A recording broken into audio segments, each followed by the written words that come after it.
Good morning, good evening, good afternoon to wherever you are in the world. Welcome back to another episode of the Coffee Hour. Today, we're actually going to go by real quick because I have a plane to catch. I am getting out of Dodge for a couple of days. So for a few days, I will not be streaming, but I will definitely still be keeping an eye on the news and what's going on. All right, so I do apologize if you come here for your, daily news and I will not be able to deliver. I obviously want to. I was thinking about bringing my equipment to go stream to where I'm going to, but it's just not going to be feasible. All right, so we got a lot of things to cover. All right, we got some Neos boosted funds that came out. We got some Graniteshare auto-callables that came out, right? Auto-callables have been making a couple waves here and there. We'll be talking about Supermicro earnings, AMD earnings. We're going to be talking a little bit about rare earths, a little bit of NVIDIA Openai news. All right, so a lot of this is going to be quick. I only had a couple of minutes to prepare, obviously, because I want to get the stream done as quick as possible. It is 7:35 a.m. my time. I woke up at 6:30. All right. So just for you guys to get an idea of, the amount of prep time I actually had, which was not a lot. All right. Plus, last minute packing, because that is typically what we like to do here. We like to pack last minute.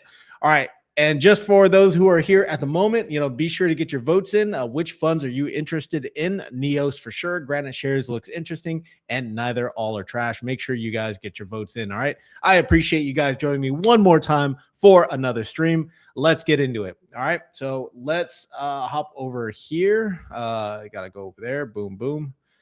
And whammo. All right. Here we go, guys.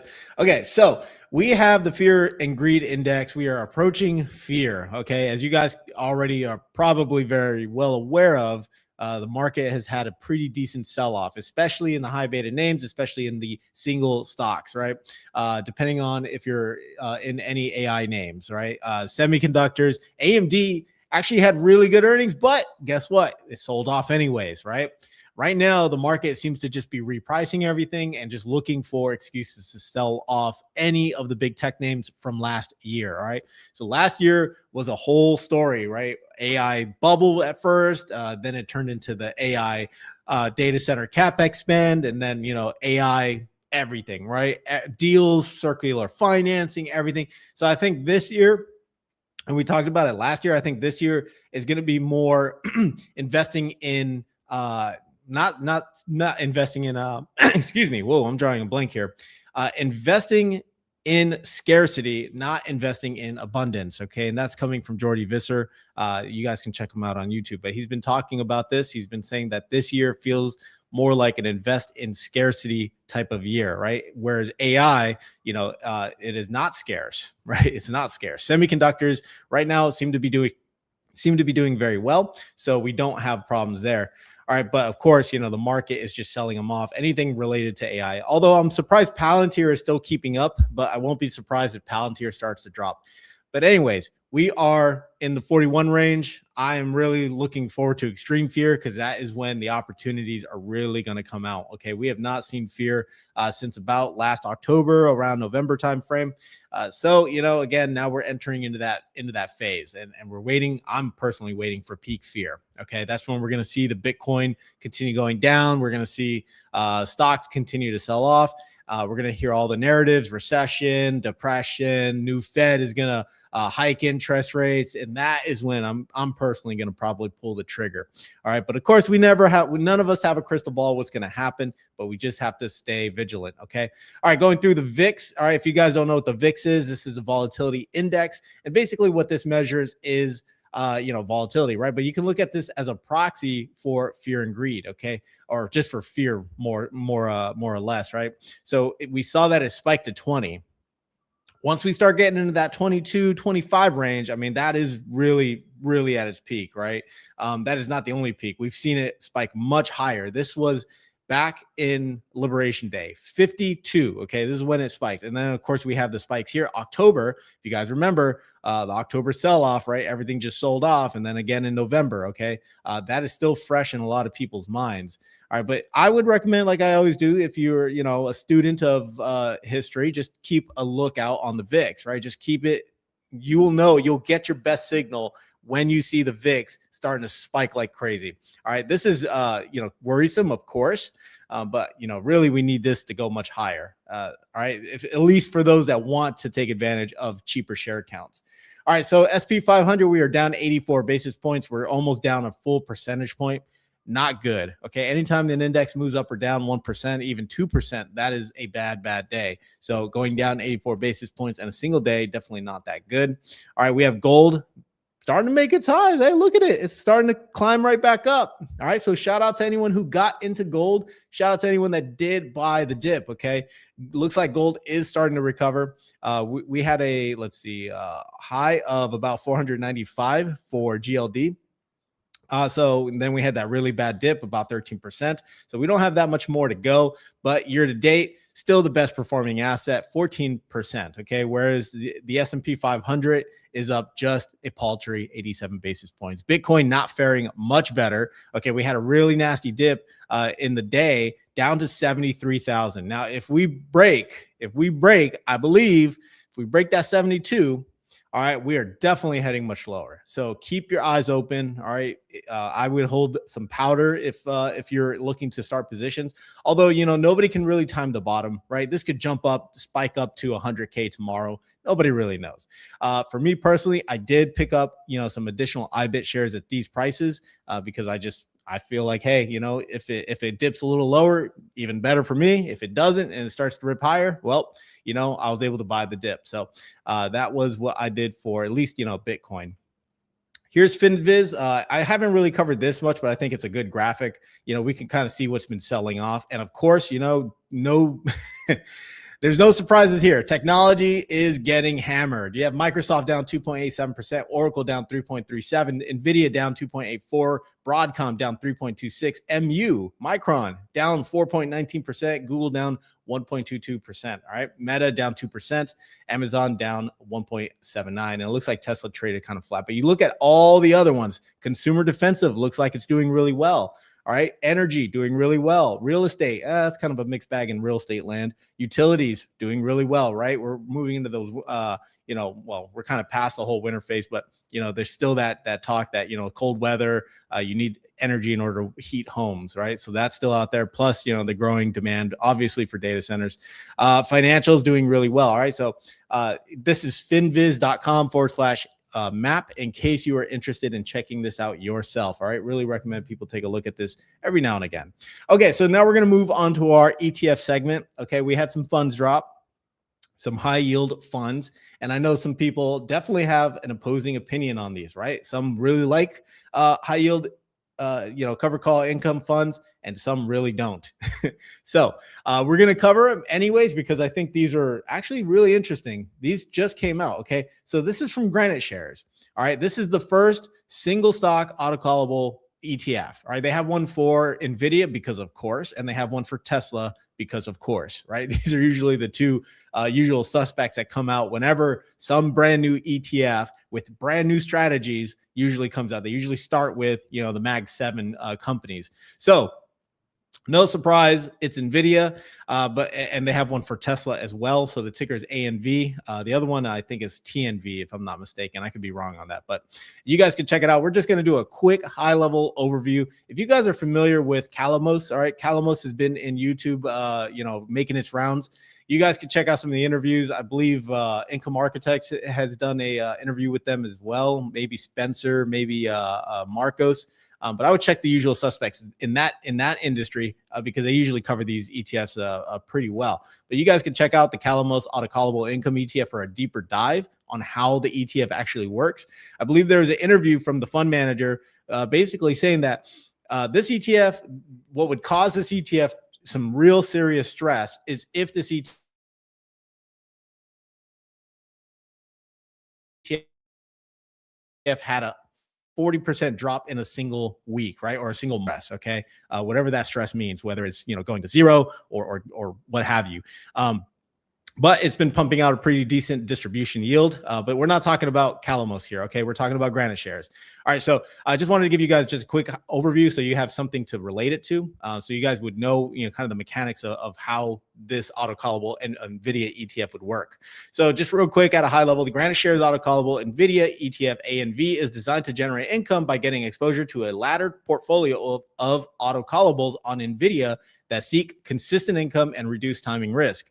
All right, the fund objective is to generate potential monthly income by investing in a portfolio of single stock auto-callable options linked to the performance of its reference equity, such as NVIDIA. The fund may distribute income where available, and will manage positions through a laddered approach, and ongoing rolling distributions may vary and are not guaranteed, and the fund remains subject to equity-linked downside risk. All right, so if NVIDIA goes down, all right, this is also going to go down. So don't have a surprise Pikachu face and then start saying Graniteshare sucks because this fund is going down because the underlier is going down. All right. So I just wanted to share that with you guys real quick, just high level stuff. All right. I'm not going to deep dive it just because I don't have the time. And it would probably be better for a video. Maybe we will do like an ETF deep dive, maybe once a week or twice a week or something, or maybe we'll add it to our weekend lineup when we do our invest and chill sessions. Because I think that would be cool. I think that'd be cool. There's a lot of ETFs, not just high yield ETFs out there that are really interesting. But there's ETFs for everybody. There's thematic ETFs. There's very niche ETFs. There's sector ETFs that I've never even heard of, and now we have like auto-callable high yield ETFs, right? So this is just keeping abreast of all the latest developments and exposing investors to other different types of investments out there aside from just high yield. Okay, because there are some defensive ETFs I would definitely like to cover at some point in the future. So anyways, with that being said, all right, guys, we covered this. All right, so ANV Graniteshares, congratulations to Graniteshares for coming out with the first innovative Graniteshares auto-callable ETF. We also have from Neos, which has been gaining a lot of popularity in recent time because of how safe they are and how good they are. And, their trading has been very well, but they came out with boosted ETFs. Okay. So this is the Neos boosted S&P 500 high income ETF. They have one for the NASDAQ 100, QQQ, and they also have one for Bitcoin or their BTCI, right? So it's we can cover it right here, but they have XBCI, all right, boosted Bitcoin high income, boosted NASDAQ 100 high income, and then boosted S&P 500 high income. So for this video, we're just going to cover XSPY. All right. I almost said XPay. We're going to cover XSPY. All right. So I just highlighted a lot of the stuff, that's pretty relevant. So the goal of the fund's equity and income strategy is to support monthly distributions at an annualized rate. All right, so this is going to be a monthly payer. It's not going to be a weekly payer. All right, the fund seeks a high degree of tax efficiency through the use of index options, treated as Section 1256 contracts. So, pretty much all of Neo's products have that tax efficiency with it. All right. The fund's exposure to the underlying strategy is SPY. All right. Remember, they're using SPY, QQQI, BTCI as the underlier, combined with the boost from additional long exposure to the S&P 500 and the additional income through the XPX cover call strategy is designed to create approximately 150% of the notional portfolio exposure to SPY. All right. Let's see. I'm going to cover this real quick. So the fund ticker is XSPY. All right. It's out right now. You guys can check it out. Of course, if you're using margin, it's going to be at 100% margin maintenance ratio. So you got to wait for that 30-day bacon period. Okay. At least on most brokerages, at least I know that on Robinhood. The targeted distribution rate is going to be between 15 and 18%. I mean, that's pretty good. That's pretty juicy. Not going to lie here. I mean, anything like for me personally, anything around the 20% range is pretty good. 20, 30%. Like I'm pretty happy. Anything over that, and it's just extra icing on the cake. Like, WPay. I know a lot of people hate WPay right now, but it's been pumping out a pretty steady 30%. I've been pretty happy with that, even though, and it's not NAV erosion. All right, let's get that straight. It's just the market is continuing to go down. A lot of these names that are in WPay are continuing to go down. Okay, so this is not NAV erosion as a lot of people keep calling it. All right, it's just the fund is doing bad. I think, anyways, I'm not going to get into that. Gross expense ratio, 98 basis points. Not too bad for a fund like this. Net assets at the moment of this video is $50. So I'm sure by tomorrow, especially with it making its ways on X and YouTube, this net asset's obviously going to spike up to probably a couple million. All right, so just checking the chat. I want to see, we got Odysseus Fort. Hey, welcome. I got me some nihi yesterday. All right, sounds like some sushi, but NIHI.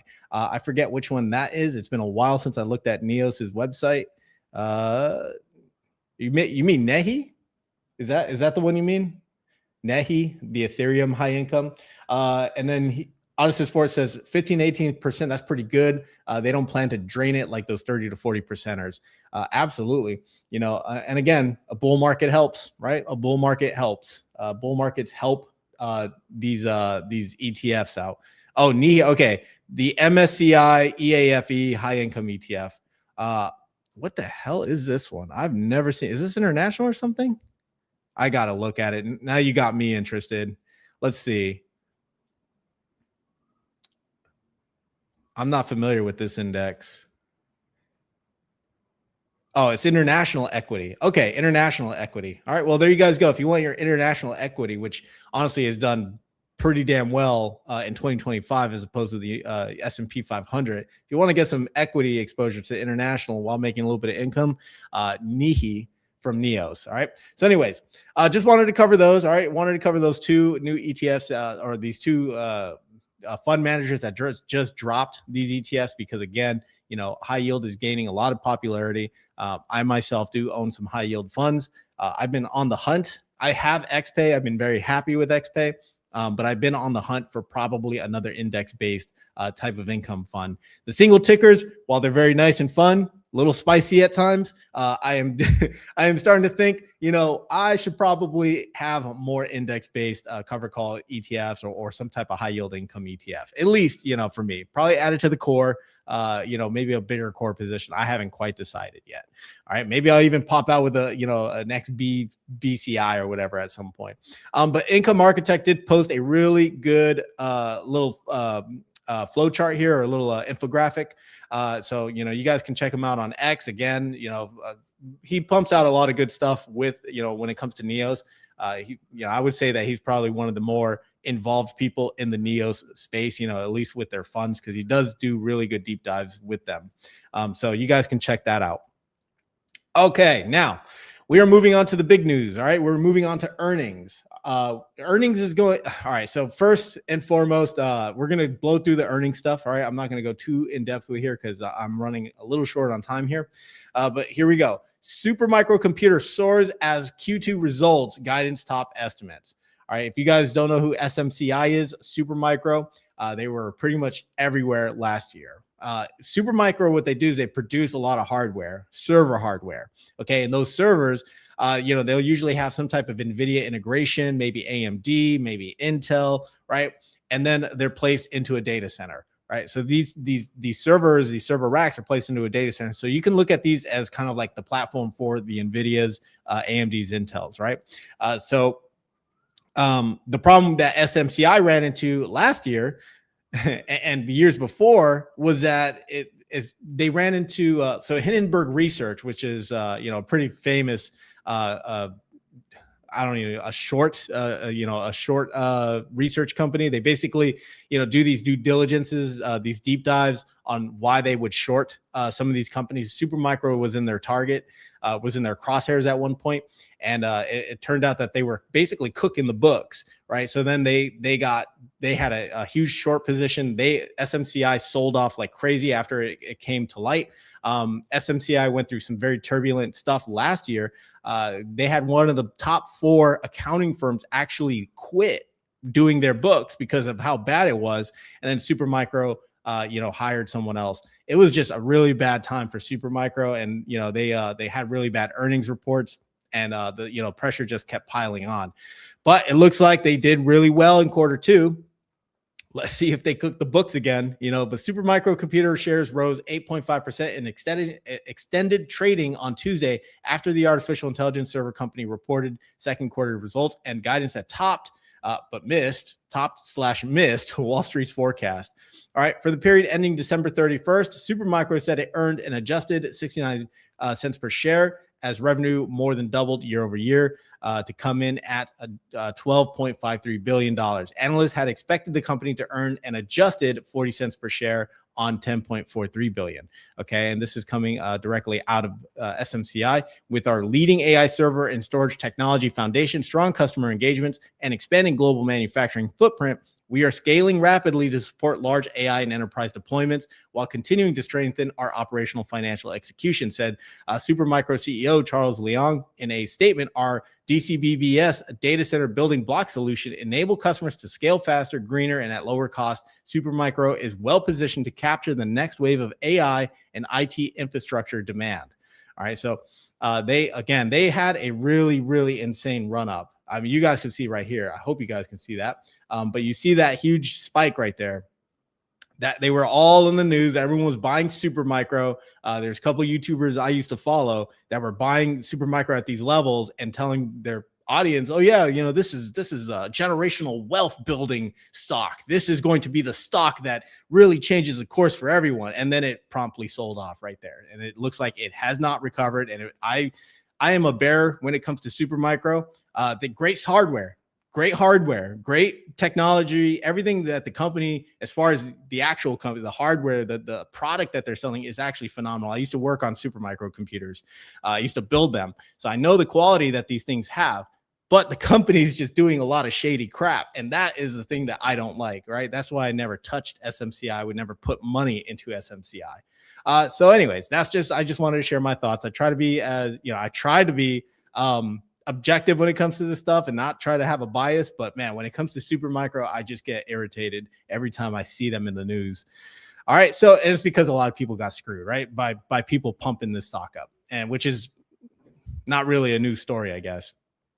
Anyways, right now SMCI is just a middleman. Ocean said via email they are being squeezed on one side by NVIDIA, charging them a premium for chips, and tech customers on the other side who are demanding low prices for finished products. Racks, right? This leaves SMCI with shrinking margins and zero pricing power, and hopes for improvement grow smaller and very smaller every quarter. It seems investors confuse equal partnership with the profit that NVIDIA gets from SMCI's position. NVIDIA is comfortable sitting at the top, and SMCI works hard for as cheaply as it can. All right, and this was coming from a Seeking Alpha analyst, Julia Ocean. All right, so just wanted to cover that. It looks like again SMCI had a really good Q2. All right, so they finally published that. So AMD, biggest one in the news, right? They did well, and the street sold them off anyways, those bastards. So AMD slides even as quarter 4 results guidance surge past Wall Street estimates. Of course, right? Anything related to semiconductors or the darlings of last year or yesteryear are just starting to sell off like crazy, right? They're probably getting re-rated. It's just there's still bearish sentiment around the AI trade. We can start to see some of the cracks starting to come out, especially with Openai, right? Openai's biggest rivalry is Anthropic and Google. They're coming out with some excellent GPT models. That's challenging their market share, right? And Openai has all these deals with all these semiconductor companies, NVIDIA, AMD, Broadcom, Google, and their TPs. Like, it's all this circular financing that's starting to look like it's starting to crack. Oracle's in the mix too. Oracle's raising even more money for building data centers. They have a huge project with Openai called the Stargate project, as I've mentioned several times on this channel.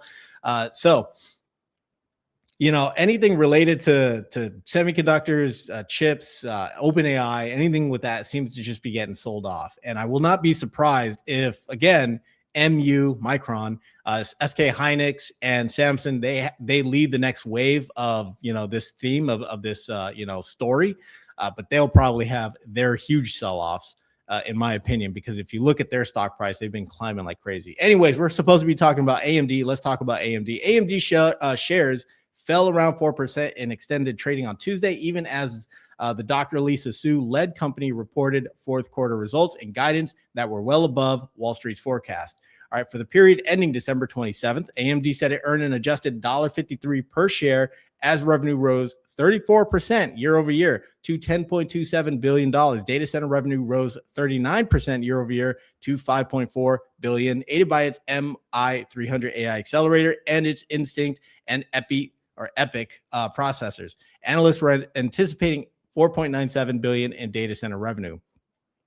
And then this is the other revenue, the client and gaming segment, which honestly, I really don't even pay attention to. But their client and gaming segment rose $3.9 billion, up 39% year over year. Client revenue was $3.1 billion, up 34% year over year. So, again, from a consumer perspective, consumer, a demand, gaming computers and the likes of those, they've been rising as well. All right. While gaming revenue surged 50% to 843 million, largely due to a strong demand for Radeon gaming GPU sales from the embedded segment rose 3% year over year to 950 million. See, so again, in my opinion, my humble opinion, the real story for AMD is the data center stuff, right? It's all about the data center stuff, the gaming and all that stuff. I mean, yes, it's nice, it's cool. They do a lot of great chips, for gamers. Obviously, their biggest competitor is NVIDIA, but the real money is being made in data centers. All right, let's see. We covered that. All right, here we go. From Lisa Su, 2025 was a defining year for AMD with record revenue and earnings driven by strong execution and broad-based demand for our high performance and AI platforms, said Lisa Su in a statement. We are entering 2026 with a strong momentum across our business, led by accelerating adoption of our high performance EPYC and Ryzen CPUs and the rapid scaling of our data center AI franchise. All right.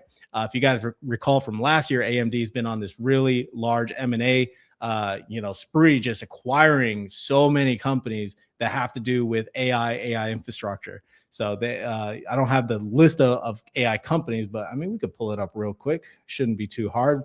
We're gonna use AI to answer AI. All right. Who did AMD last year? Let's see. Okay, so real quick, because this adds to the story. All right, in 2024 and 2025, AMD aggressively expanded its AI data center capabilities by acquiring several companies and teams: ZT Systems, Silo AI, Nod.ai, Mipsology, and other 2025 Aqua hires. Okay, so yeah, they've been on an absolute spree last year, just spending money like it was going out of style. So AMD again, has a great story behind it. Lisa Su, extremely intelligent person. She basically brought AMD back from the dead. AMD is at least in a lot of people's eyes, NVIDIA's biggest competitor. But when we talk about market share and market cap and actual products being released, I don't think so. In my personal humble opinion, again, NVIDIA is the 1,000-pound gorilla in the room, and not only that, they have it's a platform as a service, but that does not mean that AMD should be left in the dust, right? AMD has a lot going for it. They struck a lot of deals last year in Europe for their data centers. Europe is building a lot of data centers themselves for their own sovereign AI. Okay, you also have the Middle East, right? Saudi Arabia, United Arab Emirates. They're building huge AI data center campuses. Okay, and AMD is a part of that as well. They are selling their chips as well, right? And of course, you have AMD also getting back into the Chinese market, right? There's a whole lift for AMD and NVIDIA where now AMD can send their chips, back to China. Of course, they're not going to be the best of the best, but it will still add to the bottom line. So again, bullish for AMD. All right. It's all good for AMD. So, again, why is it getting sold off? Again, I think it's just investors re-rating these semiconductor companies from last year, right? They were all the rage last year. And now this year, the story has shifted. It hit the commodities market, right? Gold, silver, miners, all this stuff. And now investors are flocking to the next story, which again, I think is starting to shape up to probably be memory, because memory, right? Memory is scarce. It's even more scarce than the semiconductors right now. So memory is really, really scarce. You have some of the players we talked about. You have Micron, SK Hynix. You have Samsung. You also have another company in there, SanDisk, which we also covered. SanDisk had a 1,400% return since last year. Absolutely bonkers. And if you know what SanDisk is, go to your local Target, your local Walmart, maybe even the 7-Eleven, and you're going to find these little memory chips that you put into your camera. And apparently maybe not these memory chips in particular, but the company that sells these, that's the company that had a 1,400% return. Absolutely insane. I'm not going to cover this whole article because this is one hell of an article. All right. And I was highlighting a bunch of stuff, but I'm just really going to summarize this for you guys. So we covered it yesterday. Sam Altman, NVIDIA, they're basically saying things. Reuters is eating this up and saying that they're basically falling out. They're having a fallout. NVIDIA, Jensen Huang, he said he was like getting pressed the other day. I wish I saved that clip. I was trying to look for it on X, but I wish I saved that clip. But they're basically saying like, we thought you were going to invest that 100 billion in OpenAI. What happened? And he said, well, no, let's hold on. You know, they invited us to invest 100 billion, right? They invited us. We didn't say we would invest 100 billion. They're doing it this, you know, in a similar fashion as like, you know, the rare earth stuff, where they're, you know, OpenAI has to hit certain milestones for them to, you know, plunge more money into OpenAI. So, and you know, Jensen Huang was putting on a very positive spin on this, very positive PR. He's like, oh no, you know, like, you know, we're honored to be invited to invest 100 billion. We are super honored for that. You know, really the honor should be OpenAI. But anyways, Jensen Huang was saying that. And again, there's another article that was published, and it was basically saying that Sam Altman is looking for alternatives to NVIDIA, that he's not happy with NVIDIA chips. Again, this is the media spinning a bunch of crap. Be careful out there, guys. Okay, be careful. This is where conviction, you know, kind of matters. And you have to be careful with the narratives that are getting produced out there, because they're just trying to get you to sell your stock, right? They're trying to get you to sell out of stuff. They're trying to spook the markets, bring NVIDIA's price down. At least that's my thinking. That's my thought. All right. Whether NVIDIA is a crappy company or not, left up for debate. But yes, that is pretty much what's going on. Sam Altman, but they're both saying now, like, no, we have a great partnership. As a matter of fact, we'll just read the quote. Our partnership with NVIDIA is foundational. And this is not coming from Sam Altman. This is coming from Sachin Kadi. Our partnership with NVIDIA is foundational. NVIDIA is our most important partner for both training and inference, and our entire compute fleet runs on NVIDIA GPUs. This is not a vendor relationship. It is a deep, ongoing co-design. All right, that's really interesting. That's why we are anchoring on NVIDIA as the core of our training and inference stack, while deliberately expanding the ecosystem around it through partnerships with Cerebras, AMD, and Broadcom. This approach lets us move faster, deploy more broadly, and support the explosion of real-world use cases without sacrificing performance or reliability. All right, and again, Reuters came out and, you know, kind of spun the whole thing. So this is just, you know, in my opinion, it's turning into a nothing burger. But again, it is spooking a lot of investors. You know, the whole circular financing thing. If one deal falls through, then just like dominoes, everything is going to start falling apart, right? Excuse me. Let me get a sip of coffee. I have not shut up for about 32 minutes.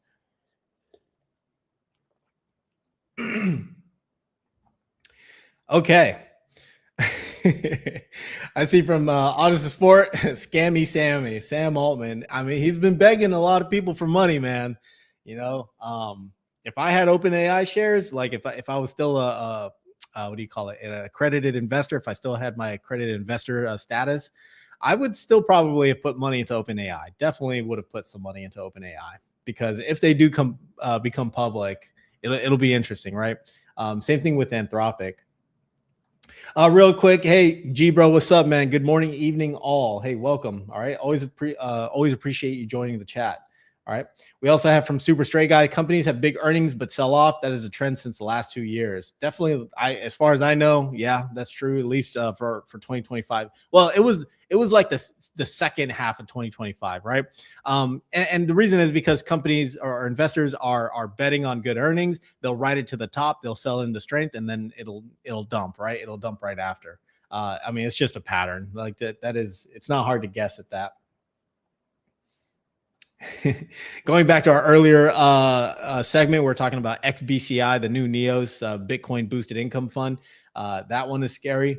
Yeah, that one could be a little spicy, right? For those who are waiting for Roundhill to come out with, you know, and I hate to go back, but the ones that, you know, were people who are waiting on Roundhill to come out with these specific ones, I mean, these are the next best thing. You know, Roundhill is not coming out with anything like this, at least as far as I know, anytime soon.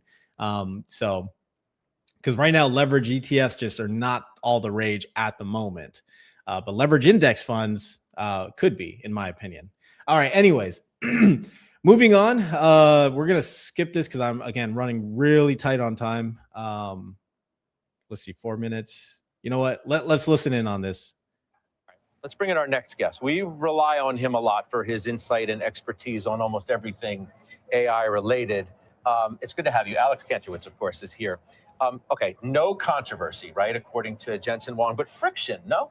Definitely friction. I think OpenAI and NVIDIA, without a doubt, need each other. Both have Google breathing behind their necks, right? You have OpenAI and Google competing for the model. You have NVIDIA and Google competing for the hardware. The way to beat Google is to team up, and that's why we're seeing these big deals, the $100 billion intent to invest. But that being said, there is without a doubt friction. I believe the reports that Jensen is saying privately that he has some concerns about the way that OpenAI is doing business, and of course he would, because ultimately he made this big deal with OpenAI when OpenAI was the leader, and now you have Google right there with them, and now that is a concern for him. Do you have issues with the way that OpenAI is doing business in some respects, or if there are legitimate concerns on Jensen Huang's part, are they valid? Are there things to be concerned about? I don't want to make a mountain out of a molehill. I would say this: OpenAI got a head start ahead of everybody. It built ChatGPT off of effectively publicly available infrastructure, an architecture that even Google published, and they were able to exploit that. There was, without a doubt, going to be a moment where the competition was going to come in. The competition is in. So the fact that the competition has made it here, to me, is not an indictment on OpenAI, but there is pressure on what that company is going to do next. So if nothing else, this raises the issue, and I think we talked a little bit about this yesterday. I love the word that you just used when you were describing this proposed deal between OpenAI and NVIDIA: intent. The reason why stocks go down when incidents like this happen is because the market, in many respects, has assumed commitment, when at the end of the day, this is intent. Intent doesn't always lead to commitment.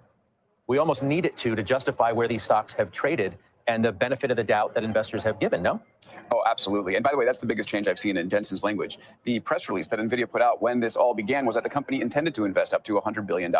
And you hear it with Jensen, even the thing that he was speaking to Kramer about. The way that he frames this is, OpenAI invited us to invest this money. We hope OpenAI continues to invite us to invest this money, and we will consider it. That is a very different line of reasoning and public relations than the initial intent to invest that $100 billion. Do you think that just real quick, guys, like, I don't remember them hammering this very fine point last year. It was OpenAI, NVIDIA, $100 billion partnership, right? It was never this fine of a point. And now they're really, really harping on it. But, last year, that deal, that inked deal, right, sent NVIDIA shares up. So Jensen had nothing to say. He's like, oh, he was like not really explaining it, at least as far as I know, or as I remember. He was not really explaining that very fine point, because the stock was continuing to rise. Anything that touched OpenAI, anything OpenAI did a deal with, their stock rose. So now we're paying that price this year. Market has gotten just overly optimistic about what everybody is going to do and deliver, and we're not going to overspend, we're not going to overbuild. Don't worry about these so-called circular arrangements that have brought a little bit of consternation in the market. What do you think about all that? I think the market has had some worry there. I mean, we saw with earnings last week as Microsoft's CapEx spend plans went up. The market didn't react very well to that. So I think we're hitting reality in a way. But overall, I would agree with you that there has been this belief that AI is going to work out, as these companies say. And we're seeing it with software today. There's so much stuff that has not been figured out yet. There's so much unpredictability and uncertainty across the entire AI world, the chip makers, the foundational model builders, the software companies. Nobody knows where this is going. You speak with them, they're not sure who's going to make the most profit, where the benefit is going to be, how it's going to disrupt certain industries. And it's very, very difficult for the market to predict that. And it's made an attempt, but we're just going to continue to see this readjustment over and over again, and hence the volatility and the up and downs that we're seeing today. We're making some, many multi-trillion-dollar bets in many respects, and we're seeing market caps of stocks go up by many hundreds of billions of dollars on the belief that all of this is going to work out. And unfortunately, we're not going to really have the answers anytime soon. We're going to have to see how a lot of this plays out. That's correct. A little bit of signal the market goes one way or the other. Again, with Microsoft, the build out for their AI program isn't anywhere close to complete it. But yet the market says, okay, you're not doing great in AI, down 10%. With Meta, do we have personal superintelligence yet? Not anywhere close. But the market sees some numbers it likes, up 10%.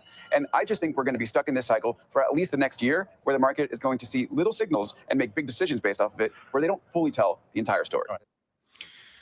There you guys go. I mean, like we've been kind of talking about, what we've been seeing is that the market doesn't know what it wants right now. We don't, and the companies just seem to. We don't know who's going to be the winner, right? That's really what it is. It's what it's coming down to. It looked like last year, it was OpenAI, and then NVIDIA, AMD, Broadcom, Google, And a lot of companies now, like I said, are just getting re-rated. And that whole story, the whole AI story, the data center CapEx spend, building all these data centers for demand that's not even there. Now that's really starting to come into play. But again, we also saw that at the beginning of 2025 as well. A lot of that uncertainty, that same uncertainty we're feeling now, we saw that at the beginning of 2025 when DeepSeek came out, and the same stories, right? DeepSeek came out, OpenAI's cooked, Meta's cooked, Google's cooked, all these companies are cooked, right? Data centers we don't need data centers, right? There's no need for data centers. NVIDIA's stock plunged down to like the 80s, right? To the $80 range. And we saw a really quick recovery again, investor sentiment around that time was very, very bearish. And again, it was very negative towards the AI trade. And then all of a sudden it just spiked like crazy. You had the Trump administration incentivizing all these companies to go with them to, sell their chips in the Middle East and Europe, and, mentioning the Stargate project, incentivizing states to basically build data centers in their state. You had TSMC, Taiwan Semiconductor, coming to the United States.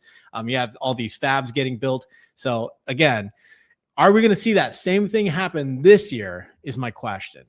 Right now is the beginning of 2025. We're barely in February. We already had a lot of crazy crap happen in January. Is the next big one, what's going to be the next hurdle that we have to get to, right? What's going to be the next hurdle that we have to get to? What's going to be the next story, right? The next bear case, the next scare, fear, doom and gloom, right? What's that going to be before we just start ripping to new highs, right? Is this going to be a slow grind down?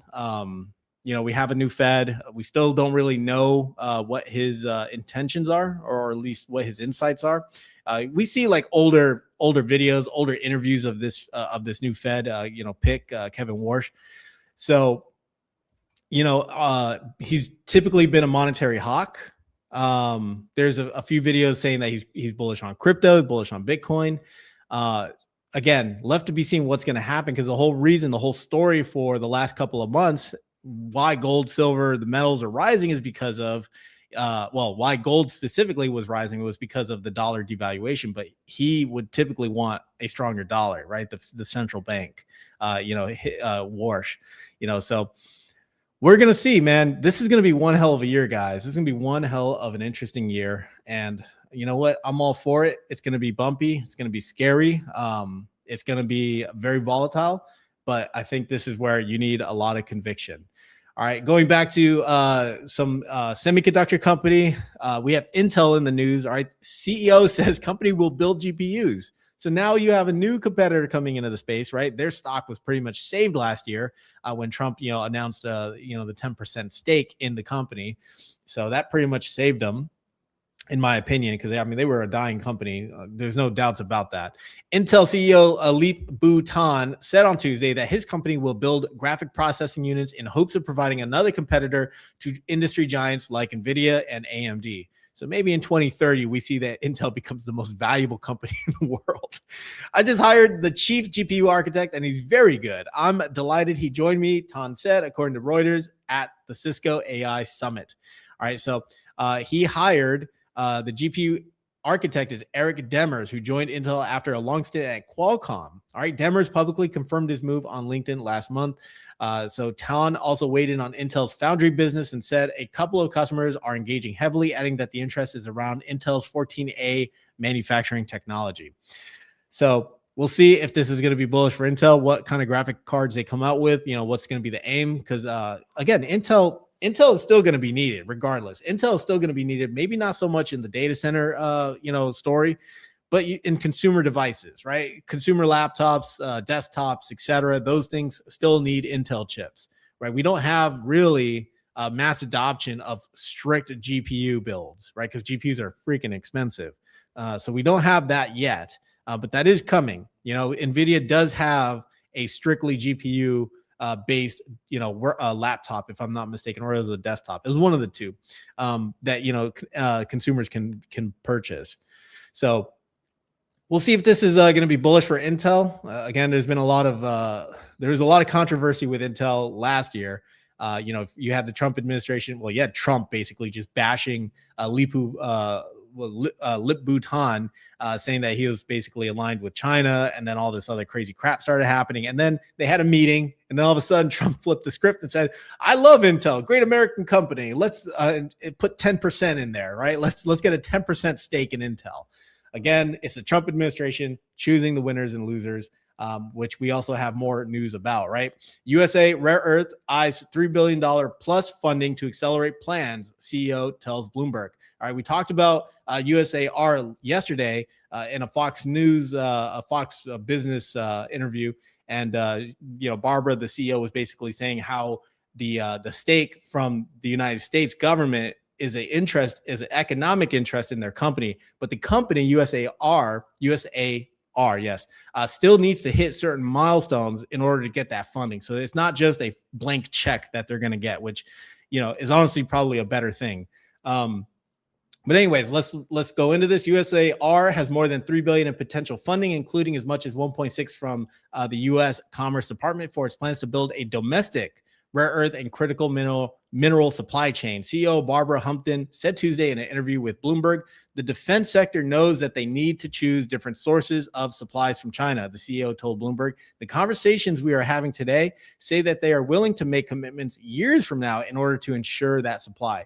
Again, just real quickly, the metals that are used in munitions, munitions, bullets, technology, national defense, electronics, all that stuff. It's all made from all these specialty metals. Okay, so if you're new to this metal space, you have not even heard the story, I think you guys should really look into that stuff. Some of the big YouTubers or people who do YouTube interviews out there, Rick Rule is one of them. Really enjoy his stuff.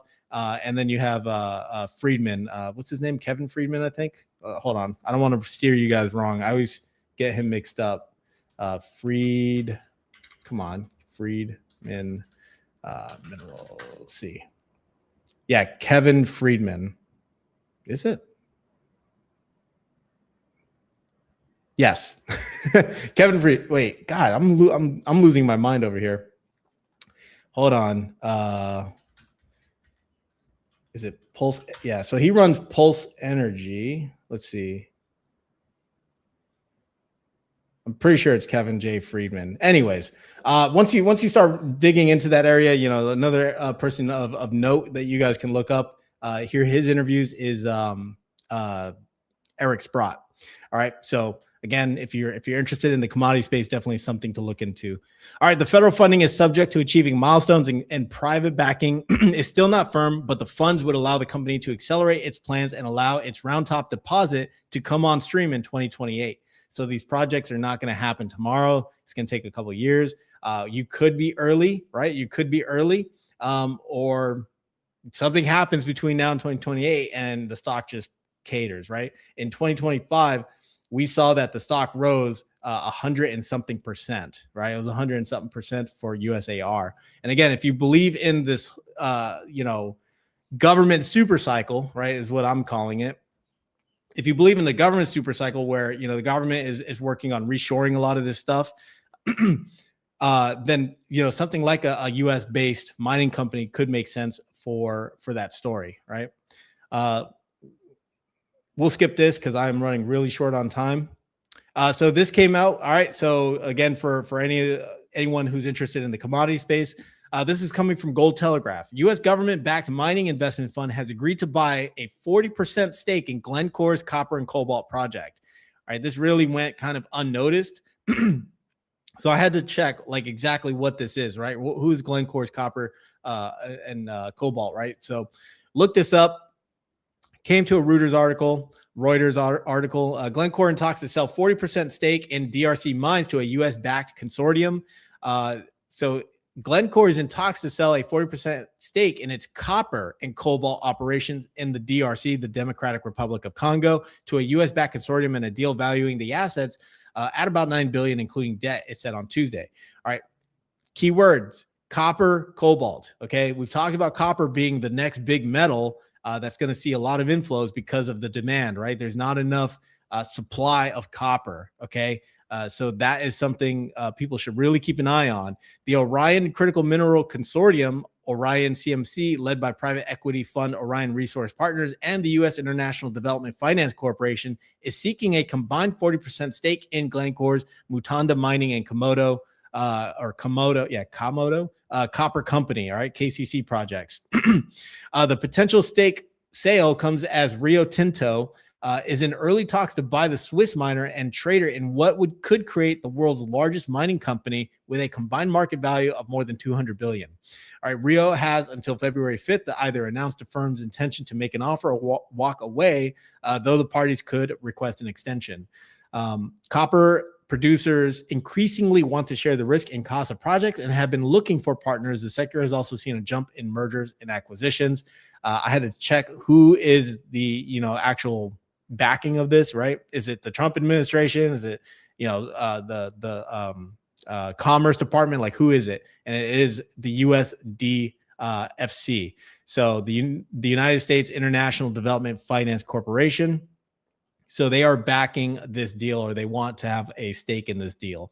So again, it's just more government picking the winners and losers, right? Focusing on supply chains, focusing on everything ex-China. All right. So that is pretty much it for this stream. We are just under an hour, and I actually have to get ready and get packed because I wait till the last minute to always pack. And I am actually taking off here in a couple hours. Well, not a couple hours. Yeah, a couple hours. So I want to open up the floor to anyone. We got about 10 minutes left before I kill the stream. So I want to open up the floor to anyone. If anyone wants to put in the chat anything you guys want to talk about.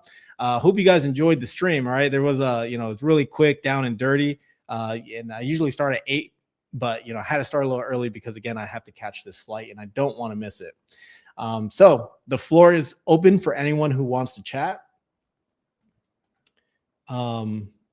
And we are definitely going to be bringing in more ETF stuff in the future. Definitely. I don't know if I'm going to just make it, like I said, either one day where it's a full dive of ETFs, or if it's going to be,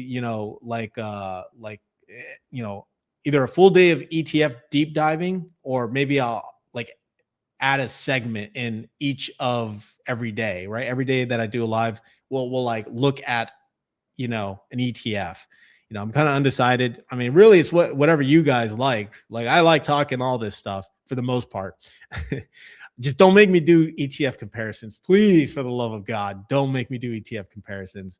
Or $10,000 in this ETF will give you this much money, right? Like, man, guys, God, that stuff just irritates me. It's so annoying. I've actually been losing subscribers, and I think it's because my big mouth won't shut up because I keep saying that stuff. But it's true, man. It's absolutely true. For me personally, I'm not saying the content is bad. I'm just done. I'm just over that stuff.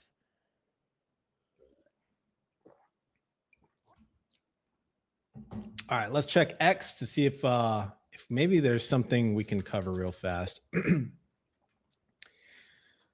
I appreciate everyone who is liking and following, subscribing, of course. Always appreciate you guys as well. So thank you very much. Let's see. I don't see anything really of interest. We got Trump accounts. We already covered the Trump accounts. I'm going to share this just because it's funny.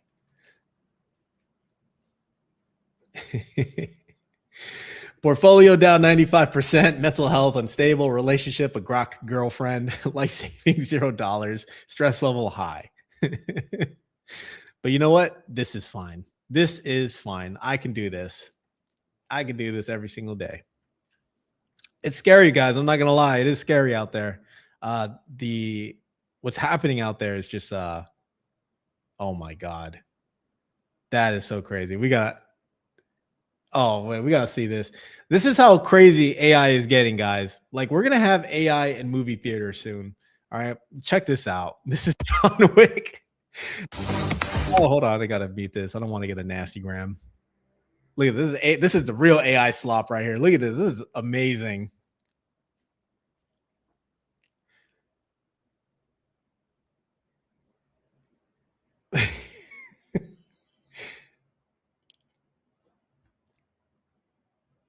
Oh no, not not Mickey.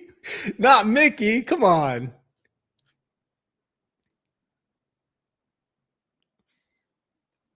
Oh, come on, not Spider-Man. No.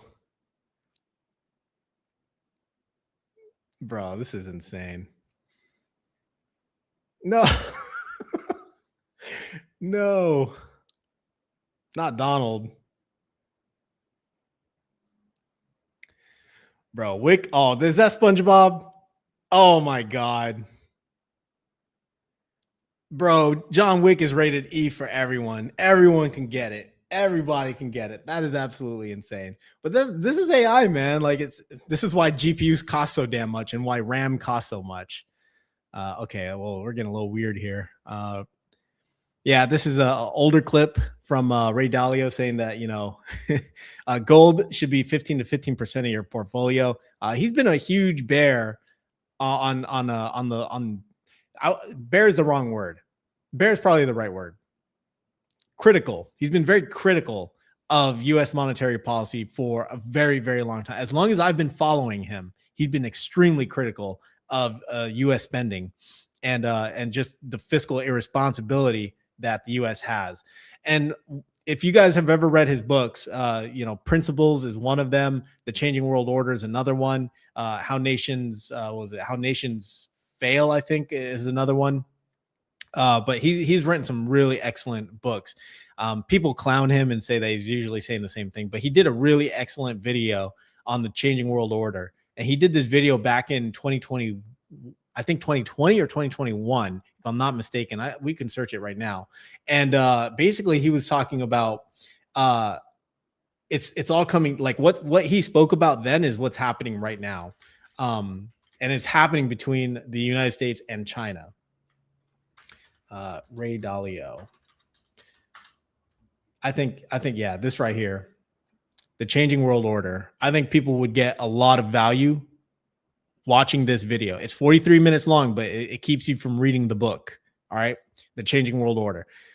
Go through this video with an open mind and then see what's happening today. And you could absolutely see, because there's a part in this book, or there's a part in this series, right? Let's see.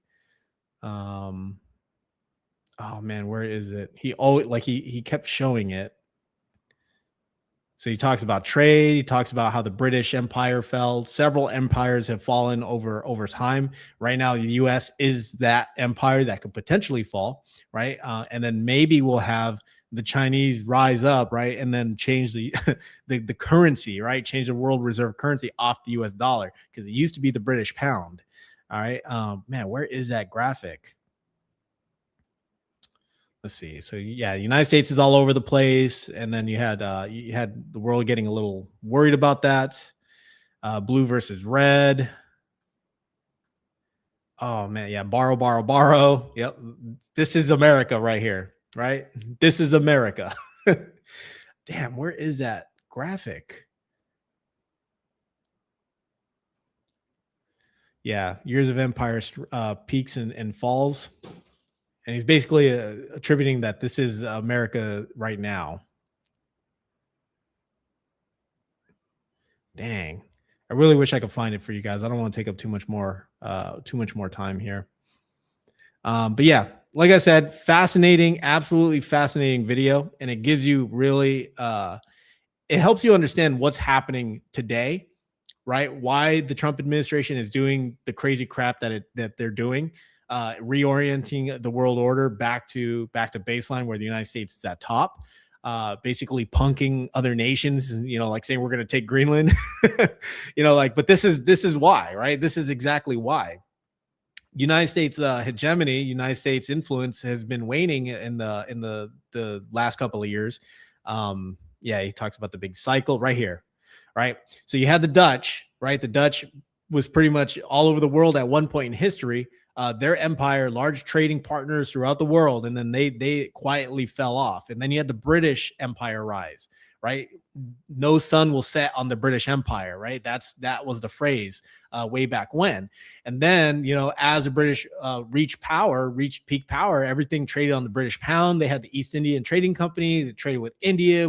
They blockaded China at one point. They owned Hong Kong. They had hundreds of nations under their control, right? Hundreds of nations. They were always in a constant war throughout the world. And then their empire started to fall, right? Started to wane. And right now is the United States and the rise of China. So again, this is not to spark fear or like a third world war or anything, right? What we're seeing right here is financial warfare, right?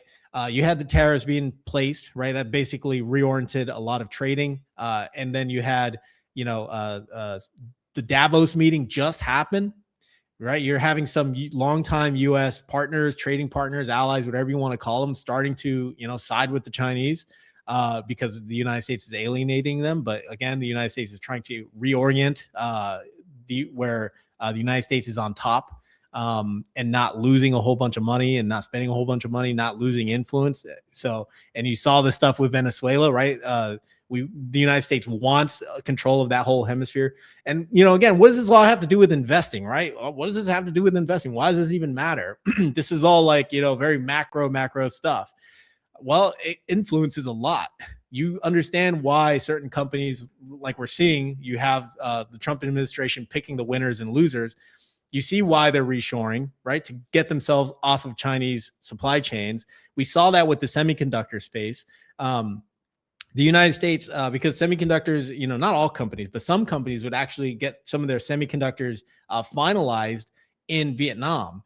And the United States at one point said, hey, any semiconductor coming out of Vietnam, we're going to put tariffs on, right? You either reshore back in the United States, create jobs, you know, create wealth for the United States, or you get tariffed. And that basically caused Vietnam to say, okay, well, we're gonna change up. We're going to change that. And the semiconductor companies obviously followed after that, right? Because these Chinese semiconductors were getting finished in Vietnam and then sold to America.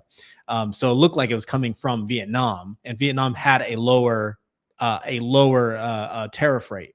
So, you know, this is everything right now that's happening is financial warfare. And this is the United States is doing everything to posture itself to maintain the hegemony and to maintain its dominance. And we see that the Chinese is also trying to break that by forging a lot of alliances. You have the Silk Road Initiative. You guys can check that out. Or is it the Silk Road Initiative? I think it's something. It's probably called something else. The Yellow Road Initiative. It's something like that. But the Chinese, what they did was basically turn a bunch of nations that they loaned money to into debt nations that owe a lot to China. So China's been expanding its presence in a lot of different areas, you know, notably is in Africa. So it's a lot of crazy stuff happening, guys. I really think people should pay attention to this stuff. This is really the more interesting stuff. Is it signal or is it noise? I mean, I think it's a lot of signal when you start looking at macro stuff, because noise, you start getting into the Reuters articles where they're just, you know, really they're trying to evoke fear, right? They're trying to like these media companies, like their whole point is to evoke an emotion, and most of that emotion is fear, and that gets you to sell out, right? That gets you to sell your highest conviction on your picks, right? Like I will never, in my opinion, well, not my opinion, at the current moment, my thesis has not changed for NVIDIA. I will not get shaken out of NVIDIA. I'm still very bullish on NVIDIA. They are the biggest company right now, the 1,000-pound gorilla in the room, and no Reuters article is going to scare me out of that. Okay. And there was a on what was that podcast? There was another podcast where they had a where they were talking about this media company was hired to basically spread FUD, to spread anti-AI narratives, right? That was their whole point. That was their whole thing. They were paid to do that. And this company, this media company is working, you know, putting out articles and things like that, social media, etc. Basically just fear mongering for AI, because their stronger case is that they don't want AI to come about, right? They're more scared about actual artificial intelligence, you know. But then you start looking at under that, you know, the companies tied to AI, right? The AI bubble. You have NVIDIA, you have OpenAI, you have Anthropic, Google, Meta, Oracle, all the semiconductor companies. It starts to impact them as well, and it starts to drive stock prices lower. So it's absolutely wild what is happening behind the scenes, and we don't even see it. You know, we go through the news every day, but a lot of the news, and I'm just being honest, a lot of this news is simply noise. Earnings reports, very good signal, right? Earnings reports, very good signal. You get to see where the broader macro theme is actually headed, or the story is headed. But when you start seeing, articles like this, right? You start reading the Reuters article and going through it, and you're just like, they're just trying to pit these two companies against each other with different narratives. And of course, you have Jensen Huang and Sam Altman, them coming out saying, "Oh no, everything's fine." So it's like, who do you really believe? You start getting uncertainty, you start getting scared, and then you start questioning your conviction, and then you start selling out, right? So that's usually how the blocks or how the dominoes fall. All right, guys. Well, that'll do it for me. All right, that'll do it for this stream. I appreciate everyone who's been joining, or everyone who joined on this stream. I hope you guys had a lot of fun. All right, I hope you guys got some value from a lot of this. I know I tend to just blab on, especially towards these last couple of minutes. So I do appreciate it. All right. So as always, thanks for joining for this coffee hour. I will not be streaming for the next couple of days. I will be out of Dodge. So with that being said, you guys have a great evening, a great rest of your day, wherever you are in the world. And I will see you guys in the next stream, the next video. You guys take care.